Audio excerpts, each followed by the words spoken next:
Mi hermano me envió una fotografía de una lápida. El nombre de mi madre estaba grabado en el granito. Debajo, las palabras, «Amada madre, descansa en paz».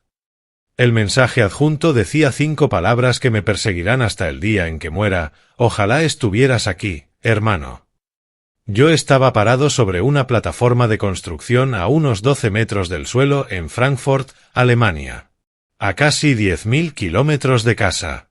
A casi 10.000 kilómetros de la mujer que me crió, que sacrificó todo para que mi hermano y yo tuviéramos una oportunidad de vivir una vida decente. Y, según esa fotografía, ella había muerto, enterrada sin que yo siquiera supiera que estaba enferma. Antes de continuar, suscríbete al canal, dale like al vídeo y cuéntanos en los comentarios desde dónde nos estás escuchando. Mi nombre es Koulten Merik. Tengo 38 años.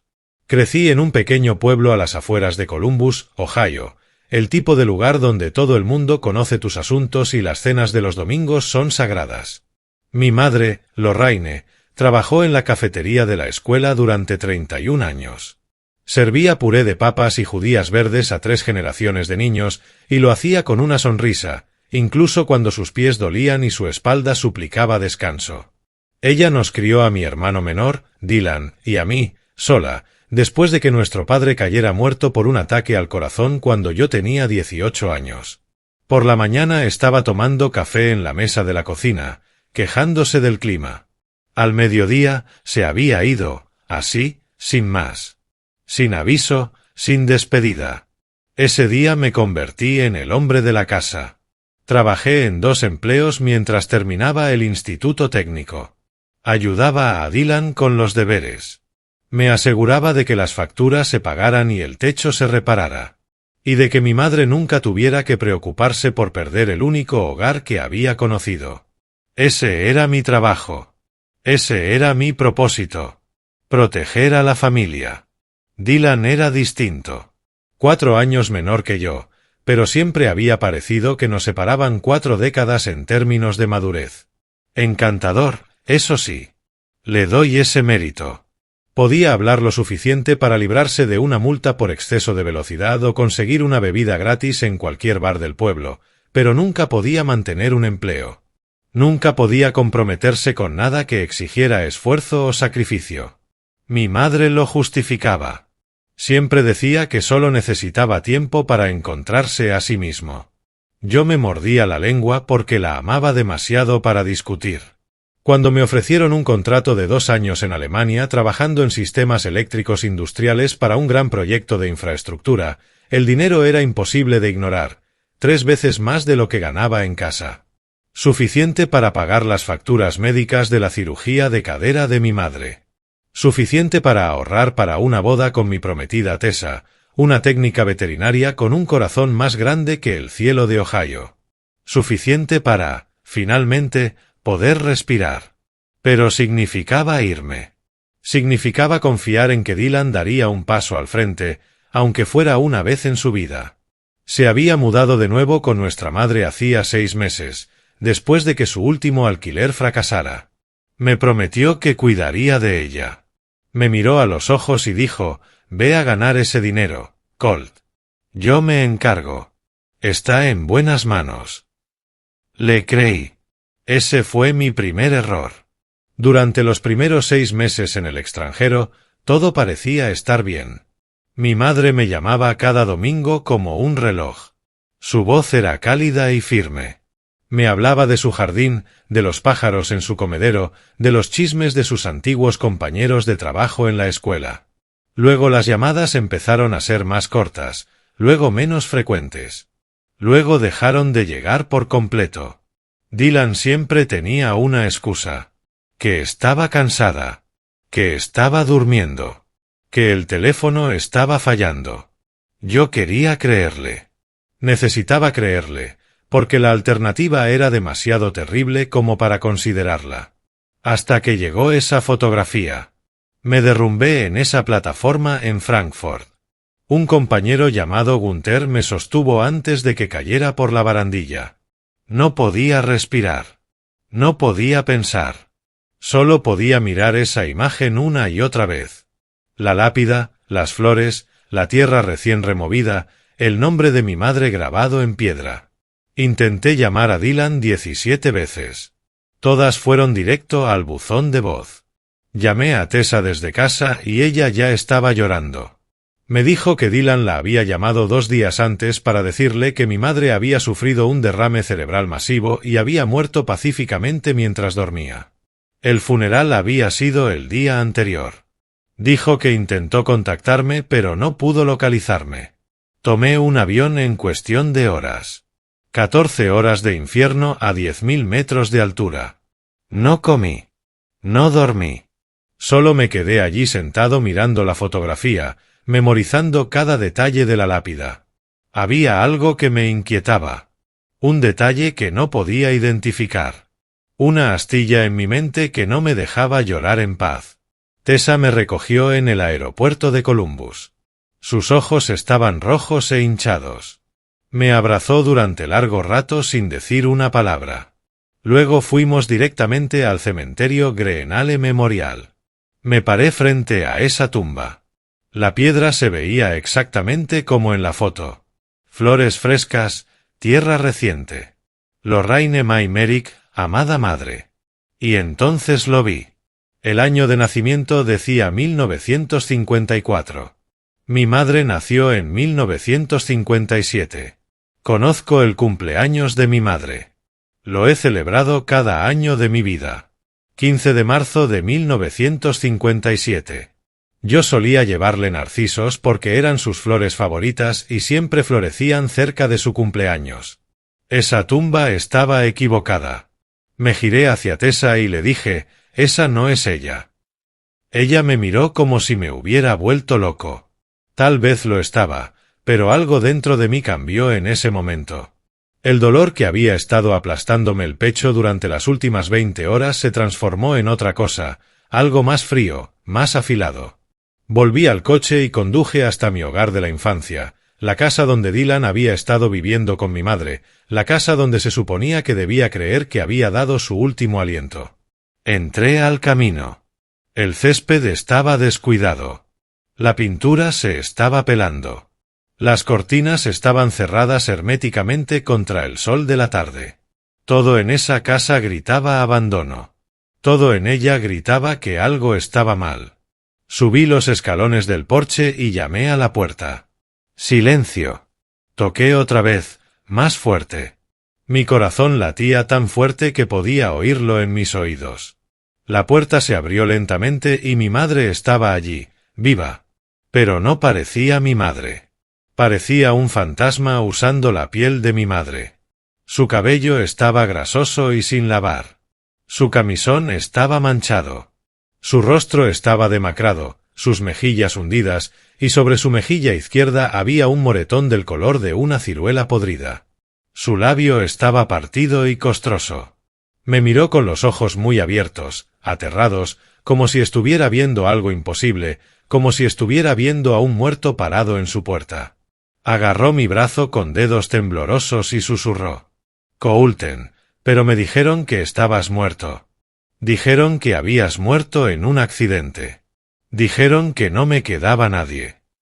Antes de que pudiera responder, una sombra apareció detrás de ella. Mi hermano Dylan. Estaba sonriendo. Esa misma sonrisa encantadora y vacía que había usado toda su vida para salirse con la suya. Bueno, dijo él, mira quién por fin decidió volver a casa. Sorpresa, hermano mayor. Apuesto a que no viste venir esto. Yo me quedé allí, de pie, en ese porche, mirando a mi madre golpeada y a mi hermano sonriendo, y todo se volvió claro. Las llamadas perdidas, las excusas, el aislamiento, las mentiras. Él le había dicho que yo estaba muerto. Le había hecho creer que no le quedaba nadie en este mundo excepto él. Y también le había hecho daño. Lo que hice después borró esa sonrisa para siempre. Pero para entender cómo mi hermano casi destruyó todo, necesitas entender de dónde venimos. Necesitas entender el tipo de mujer que es mi madre y el tipo de familia que se suponía que debíamos ser. Mi madre, Lorraine, creció en la pobreza en la zona rural de Ohio. Su padre trabajó en una fábrica hasta que los pulmones le fallaron por el polvo y los químicos. Su madre limpiaba casas para familias adineradas del otro lado del pueblo. Nunca tuvieron mucho, pero se tuvieron el uno al otro. Y mi madre cargó con esa lección por el resto de su vida.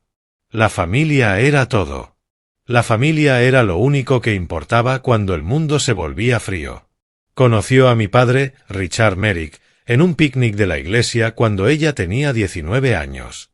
Él tenía 22, trabajaba como instalador de tuberías, con manos callosas y una fuerza silenciosa que la hacía sentirse segura. Se casaron 3 meses después. Yo llegué un año más tarde y Dylan nació 4 años después de mí. No éramos ricos. Ni siquiera vivíamos cómodamente la mayor parte del tiempo. Pero teníamos un hogar. Teníamos cenas de domingo con asado y puré de papas. Teníamos una madre que metía pequeños mensajes en nuestras loncheras que decían cosas como «eres más valiente de lo que crees» o «haz que hoy valga la pena».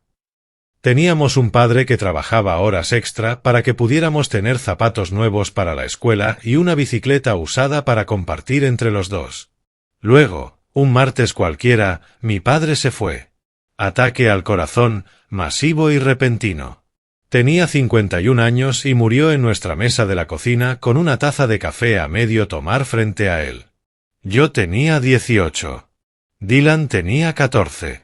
Nuestra madre tenía 47 y de repente estaba sola con 2 hijos que criar y una hipoteca que apenas podía pagar. Recuerdo el funeral.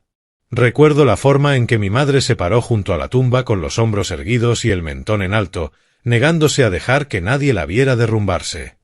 Recuerdo cómo Dylan lloró como un niño pequeño, que aún lo era en tantos sentidos. Y recuerdo la promesa que me hice ese día. Yo los cuidaría. Yo sería el hombre que mi padre ya no podía ser. Conseguí un trabajo en una ferretería esa misma semana. Luego tomé turnos en una gasolinera los fines de semana. Me inscribí en un colegio comunitario para obtener una certificación eléctrica porque mi padre siempre decía que los oficios eran trabajo honesto y que nunca podían ser externalizados. Estudiaba de noche después de mis turnos y dormía tal vez 4 horas, si tenía suerte. Pero lo hacía funcionar. Siempre lo hacía funcionar. Dylan tomó otro camino. Era lo suficientemente inteligente, quizá incluso más que yo en algunos aspectos, pero le faltaba algo esencial. Disciplina. Impulso. La disposición a hacer cosas difíciles cuando existían opciones fáciles. Abandonó la universidad después de un semestre. Saltó de un trabajo a otro y nunca duró más de unos meses en ninguno.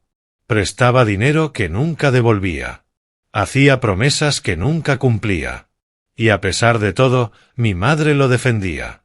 Decía que era sensible. Decía que todavía estaba encontrándose a sí mismo. Decía que yo necesitaba tener paciencia con él. Yo tuve paciencia durante 20 años. Cubrí su alquiler cuando lo desalojaron. Pagué su seguro del auto cuando lo dejó vencer. Lo saqué de situaciones que habrían hundido a cualquiera. Y lo hice porque era mi hermano, porque mi madre me lo pedía y porque seguía esperando que un día, finalmente, creciera. Cuando recibí la oferta para trabajar en Alemania, lo vi como una oportunidad para cambiar todo. El dinero era transformador. 2 años de sacrificio por una vida entera de estabilidad. Podía pagar la deuda médica de mi madre por su cirugía de reemplazo de cadera. Podía ahorrar lo suficiente para comprar una casa con Tessa y formar nuestra propia familia. Podía, por fin, dejar de vivir de sueldo en sueldo y respirar por primera vez en mi vida adulta. Pero significaba dejar a mi madre atrás. Esa era la parte que no me dejaba dormir. Tenía 65 años. Su salud estaba empeorando y necesitaba a alguien cerca. Dylan acababa de mudarse de nuevo con ella después de otro fracaso habitacional. Se sentó conmigo antes de que me fuera y me dio la interpretación más convincente de su vida. Dijo que quería dar un paso al frente. Dijo que sabía que había decepcionado a la familia antes, pero que esta era su oportunidad para demostrar lo contrario. Dijo que yo había cargado con el peso lo suficiente y que ahora era su turno. Me miró a los ojos con lo que creí que era sinceridad y dijo: «Ve, Coulton. Yo me encargo. Mamá está segura conmigo». Yo quería creerle. Necesitaba creerle. Así que lo hice. La noche antes de volar, me senté con mi madre en el porche. Las luciérnagas parpadeaban en el jardín, y ella me sostenía la mano como hacía cuando yo era un niño pequeño, asustado por las tormentas. Me dijo que estaba orgullosa de mí. Me dijo que mi padre también lo estaría. Me hizo prometer que la llamaría cada domingo, y yo le hice prometer que se cuidaría. La abracé durante un largo rato. No quería soltarla. Algo en mi interior me decía que me quedara, pero me convencí de que solo eran nervios, miedo al cambio, la ansiedad natural de dejar el hogar por primera vez en mi vida. Debería haber escuchado ese presentimiento. Debería haber confiado en mis instintos y no en mi hermano. Esa decisión de irme me persigue todos los días. Los primeros 6 meses en Alemania fueron duros, pero manejables. El trabajo era demandante, turnos de 12 horas instalando sistemas eléctricos en enormes instalaciones industriales, pero el sueldo hacía que cada músculo adolorido valiera la pena. Vivía en un pequeño apartamento cerca del proyecto con otros 3 contratistas estadounidenses. Comíamos juntos, nos quejábamos del clima juntos y contábamos los días para volver a casa. Cada domingo, sin fallar, llamaba a mi madre. Ella contestaba en el segundo o tercer timbrazo, y su voz era como una manta tibia envolviéndome desde casi 10.000 kilómetros de distancia. Me hablaba de sus plantas de tomate y de cómo las ardillas seguían robando alimento de su comedero. Me contaba sobre encontrarse con viejos amigos en el supermercado y sobre el nuevo pastor de su iglesia, que hablaba demasiado, pero tenía buenas intenciones. Me preguntaba sobre mi trabajo, sobre Tessa, sobre si estaba comiendo lo suficiente y durmiendo lo suficiente. Sonaba como ella. Sonaba feliz. A veces Dylan se ponía al teléfono, solo por 1 minuto o 2. Siempre sonaba animado. Decía que todo iba de maravilla. Decía que mamá estaba bien. Decía que yo debía dejar de preocuparme y concentrarme en ganar dinero. Yo quería creer que todo estaba bajo control. Así que me permití creerlo. Luego, alrededor del 7º mes, las llamadas empezaron a cambiar. Mi madre sonaba cansada, distraída. Perdía el hilo de lo que estaba diciendo a mitad de frase y se disculpaba por estar despistada. Le pregunté si se sentía bien y me dijo que simplemente no estaba durmiendo mucho. Le pregunté si Dylan la estaba cuidando bien y ella vaciló antes de decir que sí. Esa vacilación debería haber sido una señal de alerta. Me dije a mí mismo que solo estaba envejeciendo. Me dije que no era nada. Para el 9º mes, las llamadas de los domingos pasaron a ser una semana sí y una no, luego una vez al mes, luego casi nunca. Cada vez que llamaba, contestaba Dylan. Siempre tenía una excusa preparada. Mamá estaba durmiendo. Mamá estaba en una cita médica. Mamá no se sentía con ánimo de hablar, pero enviaba su cariño. Le pedí que hiciera que ella me devolviera la llamada, pero nunca lo hacía. Le pregunté si algo estaba mal y él me dijo que estaba siendo paranoico. Tessa empezó a preocuparse más o menos en la misma época. Había intentado visitar a mi madre 2 veces y en ambas ocasiones Dylan le dijo que no era buen momento. Tessa me dijo que mi madre había dejado de publicar en Facebook por completo. Nada de fotos de su jardín, nada de comentarios en las publicaciones de sus amigas, nada. Eso era extraño porque mi madre amaba Facebook. Solía compartir recetas, frases inspiradoras y fotos de cada atardecer que encontraba hermoso. Tessa dijo que algo no estaba bien. Dijo que Dylan estaba evasivo y a la defensiva cada vez que ella preguntaba por mi madre. Dijo que teníamos que hacer algo. Yo le dije que estaba exagerando. Dije que Dylan era irresponsable, pero no malintencionado. Dije que mi madre probablemente solo estaba cansada y pasando por una mala racha. Inventé excusas para mi hermano porque no podía permitirme considerar la alternativa. Si algo malo le estaba pasando a mi madre y yo estaba al otro lado del mundo, ¿qué significaba eso? Que yo era un fracaso, ¿Un cobarde, un hijo que abandonó a su madre cuando más lo necesitaba? No podía enfrentar esa posibilidad, así que la enterré. Luego llegó la fotografía. Era un martes por la mañana en Frankfurt. Acababa de terminar un turno nocturno brutal y caminaba de regreso a mi apartamento para dormir unas horas. Saqué el teléfono para revisar mis mensajes y ahí estaba. Un texto de Dylan con una imagen adjunta. La abrí y vi una lápida, granito gris, flores frescas, tierra recién removida. El nombre grabado en la piedra decía Lorraine Mayer. Las fechas indicaban que había muerto 4 días antes. Debajo de la foto, Dylan había escrito: «Lo siento, no pude contactarte a tiempo. El funeral fue ayer. Ojalá estuvieras aquí, hermano». Me detuve en seco. Leí el mensaje de nuevo. Luego otra vez. Las palabras no tenían sentido. No podían tener sentido. Mi madre estaba muerta. Mi madre había sido enterrada. Y nadie me lo había dicho hasta que todo había terminado. Las piernas se me doblaron. Caí de rodillas en la acera frente a mi edificio. Un compañero llamado Gunther me vio caer y corrió hacia mí, preguntándome si estaba bien. No pude responder. No podía respirar. No podía hacer nada más que mirar esa fotografía y sentir que todo mi mundo se desmoronaba en polvo. Llamé a Dylan y fue directo al buzón de voz. Volví a llamar. Buzón. Lo llamé 17 veces seguidas y nunca contestó. Llamé a Tessa y respondió llorando. Ella ya lo sabía. Dylan la había llamado 2 días antes para darle la noticia. Le dijo que nuestra madre había sufrido un derrame cerebral masivo y había muerto pacíficamente mientras dormía. Le dijo que había intentado comunicarse conmigo pero no había podido. Le dijo que el funeral tuvo que hacerse rápido por una complicación con los arreglos. Nada tenía sentido. Yo tenía servicio internacional en mi teléfono. Nunca había perdido una llamada de Dylan en 2 años. Pero estaba demasiado destrozado para cuestionarlo en ese momento. Lo único que sabía era que mi madre se había ido y que yo no estuve ahí para tomarle la mano ni decirle adiós. Reservé el siguiente vuelo a casa. 14 horas de agonía encerrado en un tubo de metal cruzando el Atlántico. No comí la comida que ofrecían. No vi las películas en la pequeña pantalla. Solo me senté allí con esa fotografía grabada en mi mente, preguntándome cómo sobreviviría el resto de mi vida sin ella. Pero algo seguía molestándome. Un detalle en esa imagen que no podía identificar. Una sensación de error que podía sentir, pero no nombrar.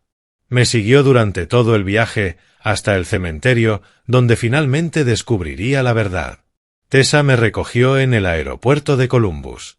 Su rostro estaba hinchado por el llanto y me abrazó durante mucho rato sin decir una palabra. Yo quería derrumbarme en sus brazos, pero algo no me lo permitía. Esa sensación persistente del avión seguía allí, rasgando la parte trasera de mi mente como una astilla que no podía alcanzar. Fuimos directamente al cementerio Greenale Memorial. El cielo estaba gris y cargado con la amenaza de lluvia. Un clima apropiado para visitar la tumba de tu madre, pensé. Tessa tomó mi mano mientras caminábamos entre las hileras de lápidas, buscando la que estaba en la fotografía. La encontramos en la parte trasera del cementerio, bajo un viejo roble con ramas que colgaban bajas como brazos cansados. Había flores frescas en un pequeño florero en la base. La tierra frente a la piedra parecía recién removida. Todo coincidía con la foto que Dylan había enviado. Lorraine Mayer, amada madre, descansa en paz. Me quedé allí esperando sentir algo. Dolor, cierre, conexión. Pero lo único que sentí fue esa sensación de error que crecía más fuerte cada segundo. Me arrodillé y examiné la lápida con más atención. El nombre era correcto. La fecha de muerte coincidía con lo que Dylan le había dicho a Tessa. Pero entonces vi el año de nacimiento, 1954. Mi madre nació el 15 de marzo de 1957. Conocía esa fecha mejor que mi propio cumpleaños. La había celebrado con ella cada año de mi vida, narcisos, pastel de zanahoria y una tarjeta que siempre firmaba igual, para la mujer más fuerte que conozco. Esta lápida estaba equivocada por 3 años. Puede que no parezca mucho, pero lo era todo. Significaba que esa tumba no pertenecía a mi madre. Saqué mi teléfono y busqué el número de la oficina del cementerio. Una mujer contestó y le expliqué que necesitaba verificar un entierro reciente. Le di el nombre de mi madre y la fecha en que supuestamente había muerto. Me puso en espera durante 2 minutos, que se sintieron como 2 horas. Cuando regresó, su voz estaba confundida. Ella dijo que no había ningún registro de una Lorraine Merrick enterrada en Greenale Memorial durante el último año. La parcela frente a la que yo estaba pertenecía a una mujer llamada Lorraine May Kendrick, no Merrick, quien había fallecido en el año 2019. Alguien había colocado flores frescas allí recientemente, pero no se había realizado ningún entierro nuevo. Le agradecí y colgué. Mis manos estaban temblando. Tessa me miraba con los ojos muy abiertos, preguntando qué estaba pasando. Apenas podía formar las palabras. Dylan había mentido. El funeral era falso. La tumba era falsa, lo que significaba que mi madre podía estar viva. Corrí hacia el coche con Tessa justo detrás de mí. Conduje hacia mi hogar de la infancia más rápido de lo que debería, pasando semáforos en amarillo y apenas deteniéndome en las intersecciones. Mi mente corría por todas las posibilidades. Tal vez Dylan había cometido un error. Tal vez había algún malentendido. Tal vez estaba perdiendo el contacto con la realidad después de 2 días sin dormir. Pero, en el fondo, lo sabía. Sabía que algo terrible había estado ocurriendo en esa casa mientras yo estaba al otro lado del mundo, confiando en que mi hermano hiciera la única cosa que le pedí. Entré en el camino de entrada y noté de inmediato lo descuidado que estaba todo. El césped no se había cortado en semanas. Las malas hierbas crecían entre las grietas del sendero. La pintura de las contraventanas se estaba desconchando y uno de los canalones colgaba suelto del tejado. Esa no era la casa que yo había dejado. Esa era una casa que se había estado pudriendo lentamente desde adentro. Tessa quería entrar conmigo, pero le dije que esperara en el coche. No sabía a qué me estaba enfrentando y necesitaba hacerlo solo. Ella protestó, pero algo en mi expresión la hizo detenerse. Me entregó su teléfono con el número de emergencias marcado, su pulgar flotando sobre el botón de llamada por si acaso. Caminé hasta la puerta principal. El felpudo que mi madre había comprado años atrás había desaparecido, reemplazado por concreto desnudo. Toqué 3 veces y esperé. Nada. Toqué de nuevo, más fuerte, lo suficientemente fuerte como para que el eco resonara por la calle vacía. La puerta se abrió lentamente y mi madre apareció en el hueco. Estaba viva, pero viva era lo único bueno que podía decir de lo que vi. Su cabello estaba fino y enmarañado, colgando lacio alrededor de su rostro. Su camisón estaba manchado y arrugado, como si lo hubiera llevado puesto durante días. Sus mejillas estaban hundidas, su clavícula sobresalía debajo de una piel papelosa. Había perdido por lo menos 9 kilos desde la última vez que la vi, pero lo peor era su rostro. Un moretón púrpura oscuro cubría su mejilla izquierda, extendiéndose hacia el ojo. Su labio inferior estaba partido y cubierto de sangre seca. Me miró como si estuviera viendo un fantasma. Sus ojos se abrieron de par en par y tropezó hacia atrás, aferrándose al marco de la puerta para no caer. Coulten, su voz era apenas un susurro. «Pero estás muerto. Me dijeron que habías muerto en un accidente. Dijeron que hubo una explosión en tu trabajo. Dijeron que no me quedaba nadie». Di un paso adelante y tomé sus manos entre las mías. Estaban temblando, frágiles, frías. «Mamá, estoy aquí. Estoy vivo. Nunca morí». «¿Quién te dijo eso?» Antes de que pudiera responder, una sombra cayó sobre el umbral. Dylan apareció detrás de ella, apoyado contra la pared con los brazos cruzados y una sonrisa en el rostro. Esa misma sonrisa fácil y encantadora que había usado toda su vida para manipular a todos a su alrededor. «Bueno, Bueno, dijo, mira quién decidió volver a casa.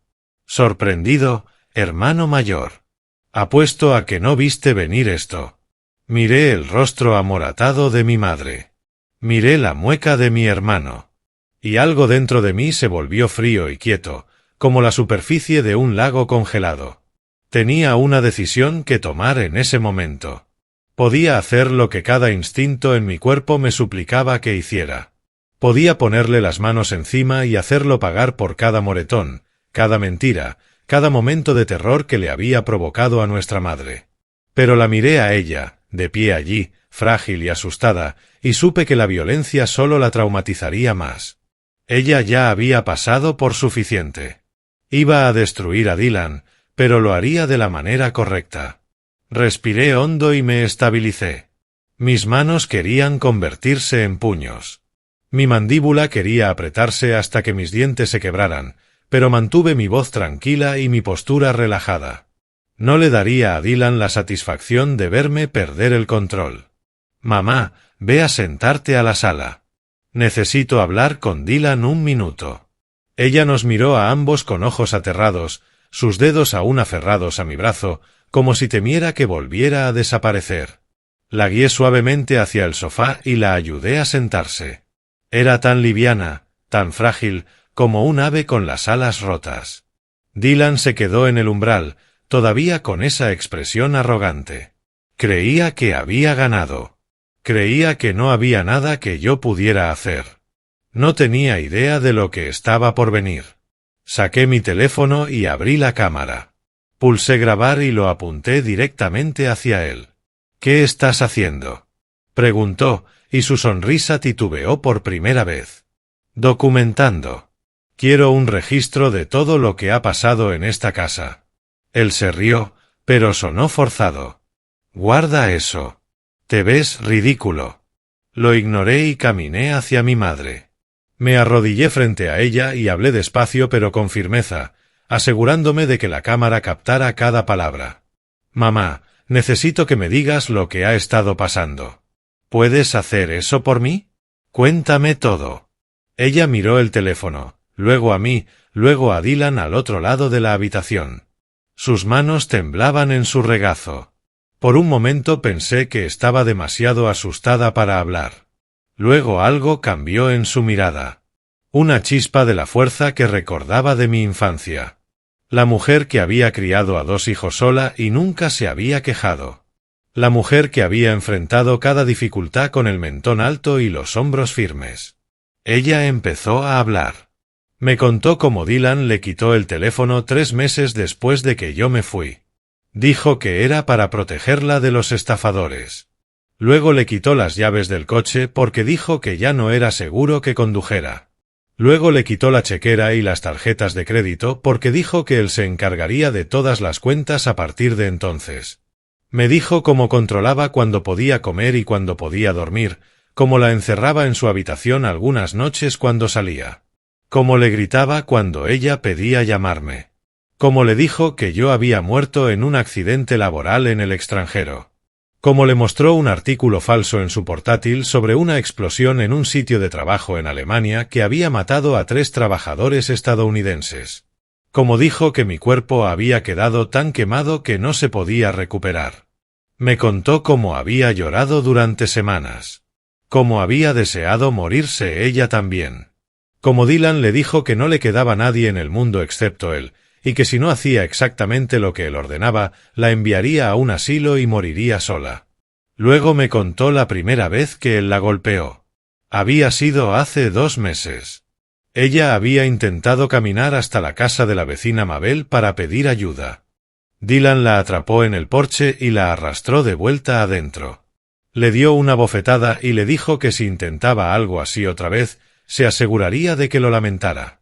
Cuando terminó de hablar, apenas podía ver con claridad. La rabia dentro de mí era una cosa viva, arañándome el pecho, exigiendo liberación. Pero seguí grabando. Mantuve mi voz firme. Mantuve mi atención en reunir evidencia en lugar de ceder a la violencia, que solo empeoraría las cosas. Dylan dio un paso hacia adelante, su rostro retorcido de ira. Está mintiendo. Tiene demencia. No sabe lo que dice. No puedes creer nada de esto. Entonces explica los moretones, Dylan. Explica por qué ella pensaba que yo estaba muerto. Explica por qué me enviaste la fotografía de la tumba de una desconocida y me dijiste que nuestra madre estaba enterrada allí. Él abrió la boca para responder, pero no salió nada. Por primera vez en su vida, Dylan no tenía una excusa lista, ni una explicación encantadora, ni una mentira fácil para escapar de las consecuencias que se había ganado.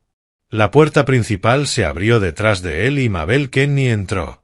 Tenía 72 años, con cabello blanco y ojos agudos que no pasaban por alto nada. Había sido vecina de mi madre durante más de 2 décadas, y miró a Dylan con puro desprecio. «Vi tu coche llegar», me dijo. «He estado esperando que alguien por fin viniera a ver a tu madre. Llamé a servicios de protección al adulto mayor 2 veces, pero esa serpiente se salió con la suya en ambas investigaciones. Ella me contó lo que había presenciado durante el último año. Los gritos que escuchaba a través de las paredes. Como Dylan tiraba de mi madre hacia dentro cuando ella intentaba llegar al buzón. Los moretones que veía en los brazos de mi madre cuando lograba asomarse por la ventana. Había llevado un diario de cada incidente, con fechas y descripciones, porque sabía que algún día alguien necesitaría la prueba.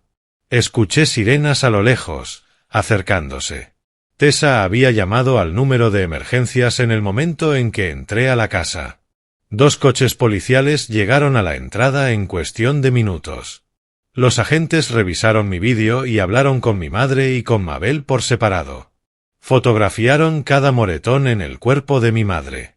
Documentaron la puerta del dormitorio con cerradura, el teléfono desaparecido, la pila de correo sin abrir que incluía facturas médicas y extractos bancarios que Dylan había estado ocultando. Cuando le pusieron las esposas a mi hermano, finalmente dejó de sonreír. Me miró con odio ardiendo en los ojos, como si de algún modo yo fuera el villano en esta historia. Tú siempre tenías que ser el héroe, escupió. No podías simplemente quedarte lejos y dejarme tener algo por una vez. Me acerqué lo suficiente como para hablar sin que los agentes me oyeran. Lo tenías todo, Dylan. Tenías una madre que te amaba y un hermano que habría hecho cualquier cosa por ti. Y lo tiraste todo a la basura porque eras demasiado perezoso y demasiado cruel para ganarte algo por tu cuenta. Disfruta la cárcel. Lo metieron en la parte trasera del coche patrulla y se lo llevaron. Miré hasta que las luces traseras desaparecieron en la esquina. Luego regresé adentro para abrazar a mi madre y decirle que estaba a salvo ahora. Que por fin estaba a salvo. Las semanas después del arresto de Dylan fueron algunas de las más difíciles de mi vida. No por lo que tuve que hacer, sino por lo que tuve que enfrentar. La magnitud de lo que mi hermano le había hecho a nuestra madre se volvió más clara cada día, y cada nueva revelación se sentía como un cuchillo girando en mi pecho. Tomé una licencia de emergencia en mi trabajo en Alemania. Luego la hice permanente. Ninguna cantidad de dinero valía la pena para estar a casi 10.000 kilómetros de mi madre otra vez. Tessa y yo nos mudamos a la casa familiar para cuidarla a tiempo completo. Convertimos el comedor en un dormitorio en la planta baja para que no tuviera que subir escaleras. Llenamos la casa de flores, luz y el aroma de comida casera. Tratamos de borrar cada rastro de la prisión en la que Dylan la había convertido. Los médicos nos dieron una evaluación completa del estado de mi madre. Estaba desnutrida, casi 7 kilos por debajo de su peso normal. Tenía infecciones sin tratar que habían estado empeorando durante meses. Su presión arterial estaba peligrosamente alta, y su demencia había progresado más rápido de lo que debería debido al estrés constante y la soledad. El abuso había acelerado su deterioro de formas que nunca podrían revertirse por completo. Dylan no solo le había robado dinero y libertad. Le había robado años de vida. El proceso legal avanzó lento pero minucioso. La investigación policial descubrió registros financieros que mostraban que Dylan había drenado casi $40.000 de las cuentas de mi madre durante 18 meses. Lo había gastado en sitios de apuestas, aplicaciones de apuestas deportivas y compras en línea que no servían para nada más que alimentar su egoísmo. Había falsificado su firma en documentos y había sacado una segunda hipoteca sobre la casa sin que ella lo supiera. Si me hubiera quedado en Alemania otro año, ella habría perdido todo. El abogado de Dylan intentó negociar un acuerdo que le hubiera dado libertad condicional y servicio comunitario. El fiscal lo rechazó. Con mi vídeo, el diario de Mabel, la documentación médica de los daños y los registros financieros, el caso en su contra era abrumador. Él finalmente se declaró culpable para evitar un juicio que habría expuesto cada detalle horrible al público. Fue sentenciado a 8 años en prisión estatal por abuso a un adulto mayor, privación ilegal de libertad, explotación financiera y agresión. También estaría obligado a pagar restitución, aunque ambos sabíamos que nunca tendría el dinero para devolver lo que robó. No asistí a la sentencia. Ese día estaba en casa con mi madre, preparándole su almuerzo favorito y viendo películas antiguas en el sofá. Ella importaba más que ver a mi hermano enfrentar consecuencias que debería haber enfrentado décadas atrás. Algunos días mi madre lo recuerda todo. Habla de lo que Dylan hizo con claridad y tristeza, lamentando al hijo que creía conocer. Otros días pregunta dónde está y por qué no ha venido a visitarla. Esos días son los más difíciles. Tengo que decidir si recordarle la verdad o dejarla creer una versión más amable de la realidad por unas horas más. No hay respuesta correcta. Solo hago lo mejor que puedo. En sus días claros, toma mi mano y me mira con ojos llenos de gratitud y amor. Me dice que sabía que yo regresaría. Dice que nunca creyó del todo que yo estaba muerto, incluso cuando Dylan le mostró ese artículo falso. Incluso cuando le dijo que mi cuerpo había desaparecido para siempre, ella dice que sentía que yo seguía ahí afuera, en algún lugar. Y ella se aferró a ese sentimiento como a un salvavidas. Esas palabras me rompen y me sanan al mismo tiempo. Tessa y yo nos casamos 3 meses después de que volví a casa. Fue una ceremonia pequeña en el patio trasero de mi madre, bajo el roble al que solía trepar cuando era niño. Mi madre se sentó en la primera fila, con un vestido nuevo, flores en el cabello y lágrimas cayendo por su rostro. Me dijo que mi padre habría estado orgulloso.